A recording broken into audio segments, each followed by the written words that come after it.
So back to one of our top stories now. Biden administration said to be flying thousands of underage migrants into the state of New York and elsewhere.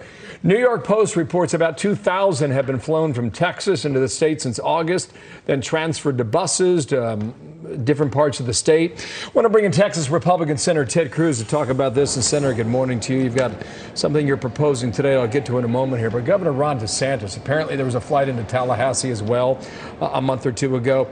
His statement said if the administration is so confident the open border policy is good for the country, then why the secrecy? I ask you to answer that because some of these flights are landing literally in the dead of night, Senator.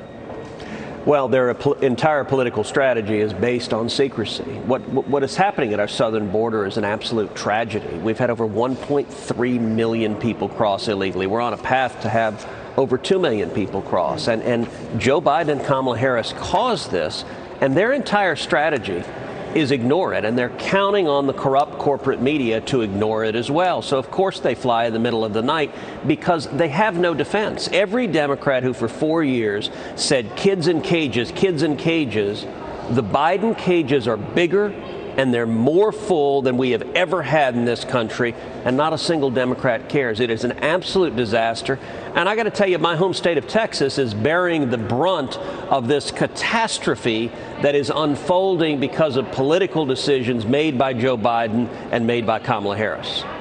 Senator, one of the problems here is that the Flores Agreement basically says that children, that unaccompanied minors, cannot be held for longer than 30 days. So then the administration is under the responsibility. They have to then find either a family member or a U.S. sponsor that can take care of them. I mean, at some point, is there something in the law that can change, or are we just going to be under this situation as more and more unaccompanied minors keep coming across?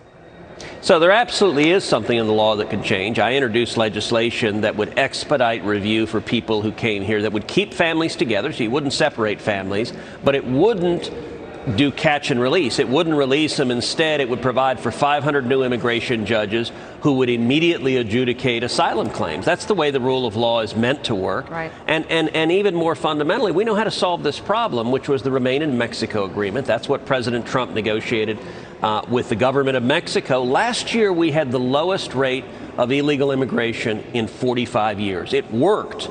Joe Biden and Kamala Harris ripped it to shreds, and they produced this disaster, and they have no answer. And I got to say, you know, you see rich Democrats basically saying to Texas and the rest of the country, oh, you silly people, you shouldn't worry about this. And they say this while they're at their fancy enclaves, while they're whining and dining. Well, I've introduced legislation today in the Senate. It's called the Stop the Surge Act, and it creates new ports of entry for these 2 million illegal immigrants. So instead of having 15,000 Haitians under a bridge in Del Rio, Texas, Del Rio just has 35,000 people, its population. That's half the city coming in one day in Del Rio.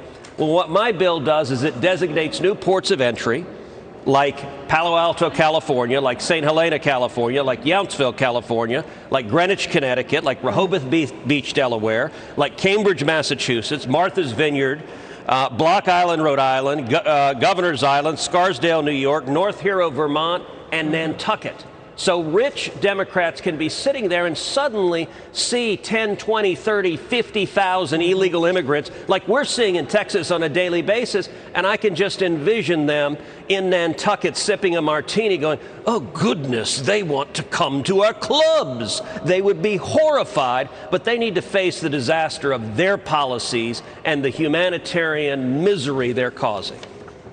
To quote you, if Washington Democrats would endure a fraction of the suffering of South Texas, the laws would be enforced, the wall would be built, and the Remain in Mexico policy would be re-implemented. You introduced it today. Does it go anywhere?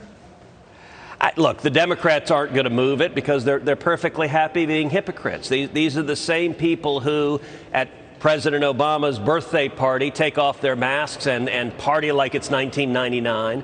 These are the same people who, Joe Biden, when he goes out to dinner in Washington, D.C., he and Jill don't wear masks. These are the same people, Nancy Pelosi, when she does fancy fundraisers with rich Democrats, they don't wear masks. They make the serving staff wear masks, and that's really how they treat much of America, like their serving staff.